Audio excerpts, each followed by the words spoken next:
With the new Mer Monkey tower coming soon, I thought that it would be fun to rank every tower to see which one is the best. These rankings will be based off of how useful and practical a tower's upgrades are, as well as how often you'd actually use the tower and the price of its upgrades. And likewise, this is my opinion, so feel free to clown on me for what I think. Without further ado, let's get ranking.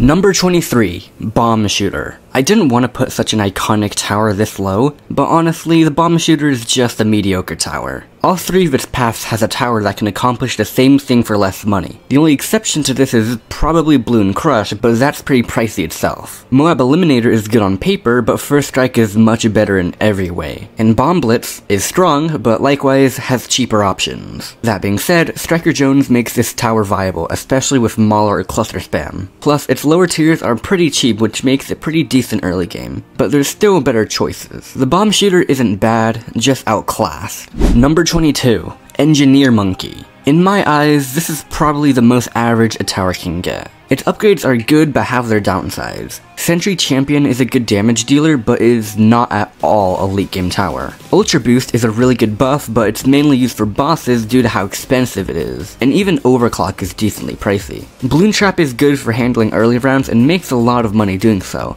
and XXXL Trap is great but way too expensive. That being said, the Engineer is a very reliable tower and the things it does provide are very useful. Number 21, Dart Monkey. I love this little guy, but let's face it, it's simply not a late game tower. The Dart Monkey is known for being a very cheap starting tower, and it certainly does that. All of its paths are good at what they do, but they just fall off late game. Unless you're on a map that benefits the Dart Monkey, there's not much of a reason to invest your money into him. Besides, on easier maps, starting with a Ninja Monkey is much better. The Dart Monkey has the same issues as the Bomb Shooter, it's just outclassed. But since it's the cheapest tower in the game, that makes it more reliable compared to other towers. Number 20, Ice Monkey. This tower is mainly used as a support, but can also be used for damage. Super Brittle and Embrittlement are very good supports for dealing with bosses and heavy mob rounds. Absolute Zero and Snowstorm are pretty good stalls, and Icicle Impale is good with grouped balloons and DDTs. But like with the previous towers, it's kinda just outclassed. Despite this though, there are times when an Ice Monkey could very well be beneficial to your run, because the paths are pretty good at what they do, and aren't that expensive. But there are still better options. Number 19, Dartling Gunner. It took me until making this list to realize that the Dartling Gunner isn't always the best choice. Before you go pressing that dislike button, hear me out. The Ray of Doom and Mad are easily the strongest towers in the whole game, but a very common problem with the Dartling Gunner is that it's expensive as hell. The Ray of Doom usually costs around $90,000, while the MAD and Bez are usually around $60,000. Plus, the bottom path, despite being strong, isn't usually the best way to go. And we can't forget that the Dartling Gunner usually requires some micro unless it's on a straight line. But what saves this tower is the fact that it's really strong. Plus, the earlier tiers are reliable yet affordable.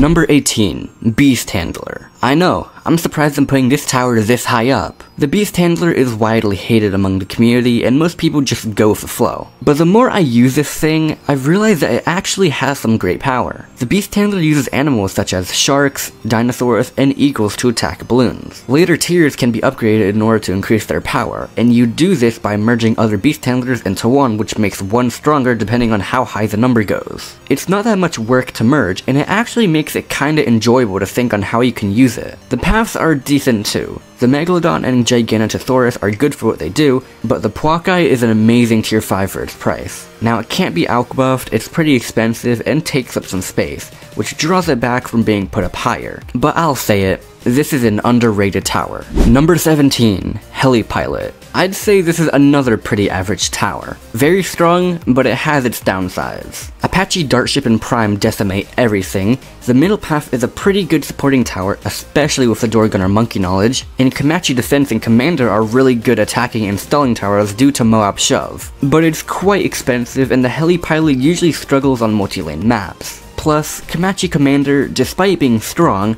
hasn't been the same ever since the alch buff nerf. However, global range is always a good thing to have. Number 16, Sniper Monkey, the most iconic global range tower, beloved by many and for a good reason. Its paths are strong, yet cheap, and it's very good at what it does. The top path focuses on single target damage, with each upgrade increasing the amount of damage each time. The middle path is very good at grouped balloon damage, and is also good at making money. The bottom path turns it into the fastest attacking tower in the whole game. Despite all of this, there's a reason why its upgrades are pretty cheap. Well, firstly, Cripple Moab is mainly a boss tower since it's a bit too expensive to use in most games, and Elite Sniper and Defender fall off late game. This is still one of the most reliable towers ever. Number 15. Mortar Monkey. I think this tower is very underrated. Aside from having global range, its paths are very strong. The biggest one can easily be considered the best super ceramic destroyer. Artillery battery is really strong when spammed or combined with pop and all, and balloon incineration is very good with heavy mob rounds. It may not sound like much, but the sheer destruction it brings makes it so strong and enjoyable. Now, it being a mortar, you need a good spot for it to be aimed at, which makes it kinda map dependent, as well as the fact that it's not the most cheap. Either way, this tower is very reliable in many situations. Number 14. Druid. The Druid is a very good tower for what it does. The top path is a good staller, and middle path is really good for early, mid, and late game. And the bottom path is really popular with the 6 popless Druids. That being said, Superstorm, despite stalling everything, is hella expensive. The entire middle path often struggles against mob class balloons, and the 6 popless Druid strategy is kinda outclassed. But it's a very good early game tower since Druid of the Jungle absolutely carries the early game, and its tier 5s are still very strong. Number 13. Monkey Ace. I was quite conflicted on where to put this, so hear me out. The Monkey Ace is a pretty versatile tower. The global range is really good and it can output quite a lot of damage. The main drawback is that, depending on the map, Ace Micro is usually needed in order to get the most out of it. But its paths are very strong. Sky Shredder is among the strongest towers in the game, Sarbomba's ability annihilates anything, and Flying Fortress is a massive machine of death. Unfortunately, they are pretty expensive, which stops me from putting this tower higher. Number 12. Boomerang Monkey. Another tower that I think is underrated. It may be a bit overpriced, but it's pretty worth it. The top path is a go-to for early to mid game due to its insane pierce and attack speed, and Glavelord absolutely shreds single lane maps. Permacharge, aside from its price, doesn't really have a weakness, and Moab Domination is exactly what it sounds, but is pretty expensive. Number 11. Super Monkey. A very iconic tower. The Super Monkey is well known for being one of the strongest towers in the game. Sun Avatar, Temple, TSG, and the VTSG easily earn the medal for strongest tower. The middle path is very underrated for the amount of damage it outputs, and the bottom path literally turns him into Batman. You can't get better than that. But this level of power comes with a price. Literally. This guy is expensive as hell. Its tier 3s are usually above 5k, its tier 4s range from 20 to 100k, and let's not even start on how expensive the tier 5s are.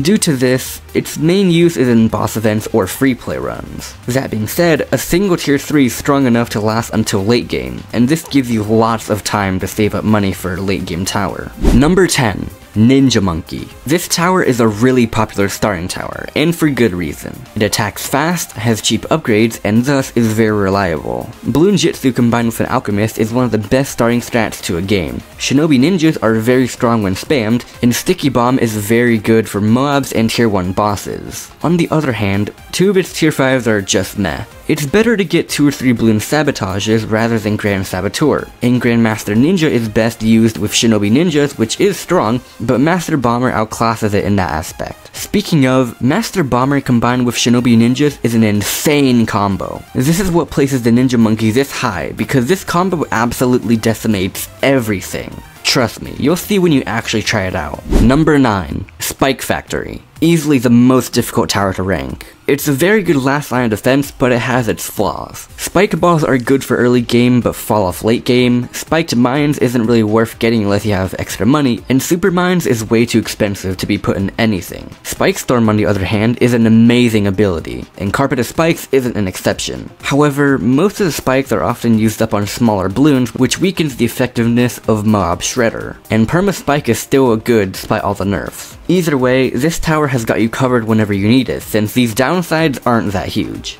Number 8.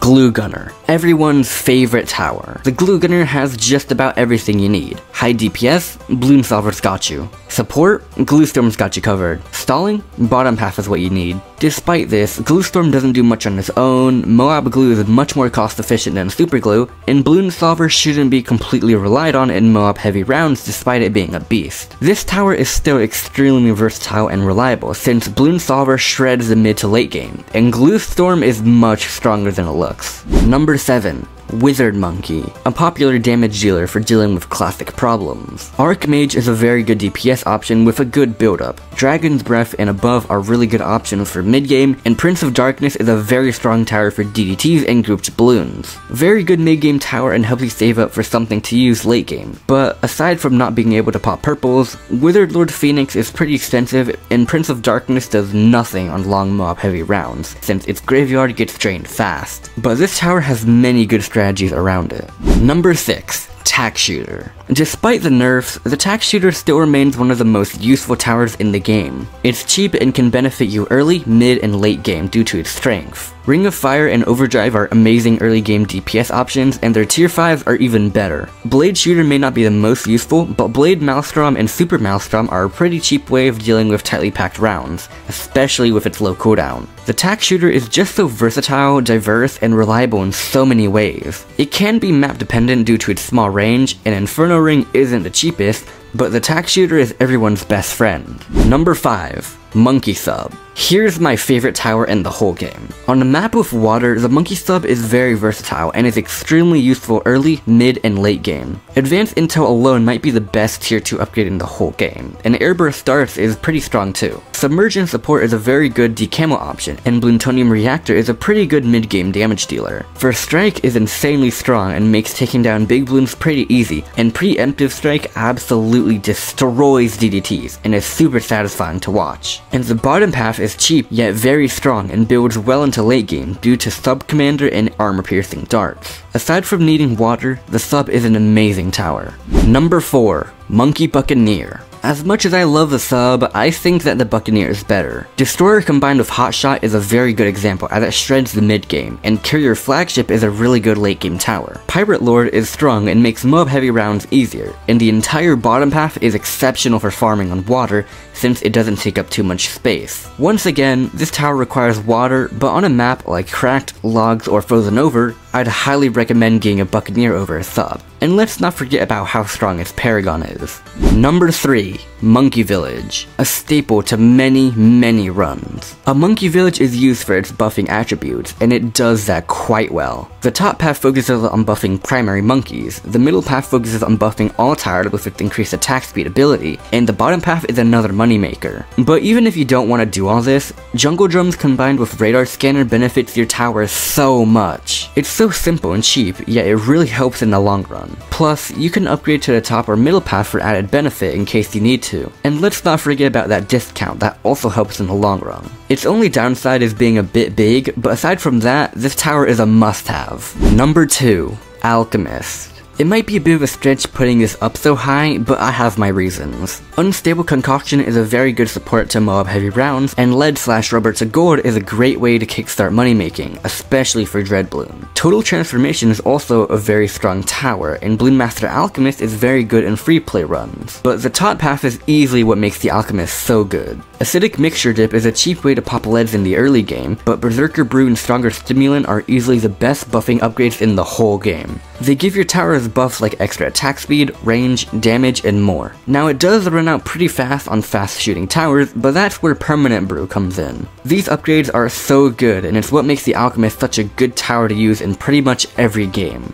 Number 1. Banana Farm. Despite being a money-making tower, I don't know what else could be more useful than this. The Banana Farm is the reason why game modes like Boss Events or Unpoppable are even possible. Banana Farms are most important in the long run, since a few good farms in the early to mid game can make you thousands of dollars. And all paths synergize so well with other money-making towers. The top path gets exponentially better when gifted Geraldo's Fertilizer, the middle path makes money faster with Benjamin, and the bottom path is very good with boat farming. There's almost never a time where Banana Farm isn't useful. It can be used in so many ways and is very good in all of them. Now it does take up some space, and its later tiers are on the expensive side, but the sacrifice is almost always worth it. The challenge for this list was choosing which towers go where, since, let's face it, all towers are good at what they do and are useful in their own way. And I imagine that this video will fall into the controversial category, but I had fun making this either way. Anyways, tell me what you think is the best tower in the comments.